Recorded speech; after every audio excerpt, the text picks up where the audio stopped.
Ma'am, क्या school के reopening को लेकर कोई डिसीजन हुआ है अभी तक?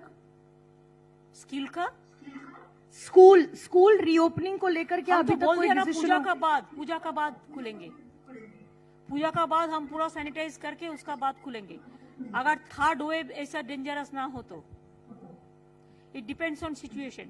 अभी तो परिस्थिति बंगाल में ठीक है, 1% का आसपास में है, लेकिन हम चाहते हैं कि सब अच्छा रहे।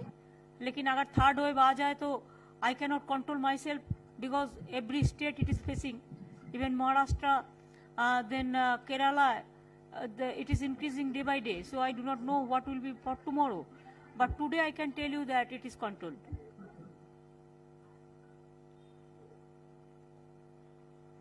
We are interested that students should go to the school.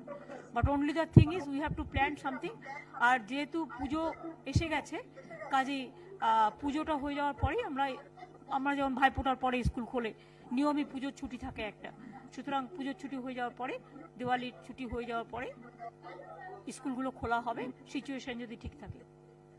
দিদি আর একবার বললো যে 500 যেটা হচ্ছে, যে 500 সাঁওতালি স্কুল, কুরমালি স্কুল, এই যেটা প্রপোজাল আছে, মতামত, সেটা যদি আরেকবার একটু বলো তাহলে ভালো হয়। বাজেটে তো বলে দিয়েছিলাম 500 সাঁওতালি স্কুল, অলচিকি স্কুল নতুন খোলা হবে, 100 ইংরেজি মিডিয়াম খোলা হবে, তারপরে 200 রাজবংশী স্কুল খোলা হবে, রাজবংশী স্কুলকে রেকগনাইজ করা হবে, 2টো কামতাপুরি, তারপরে কুরুক সাতগিরি ভাষা টাষা নতুন করে ভাষাগুলো তৈরি করা হবে।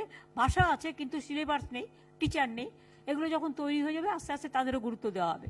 যেমন হিন্দি স্কুল তৈরি করা হচ্ছে, হিন্দি কলেজও তৈরি করা হচ্ছে, সেরকম উর্দুও তৈরি হচ্ছে, সেরকম নেপালিও তৈরি হচ্ছে, লেপচাও তৈরি হচ্ছে। দেয়ার আর সো মেনি।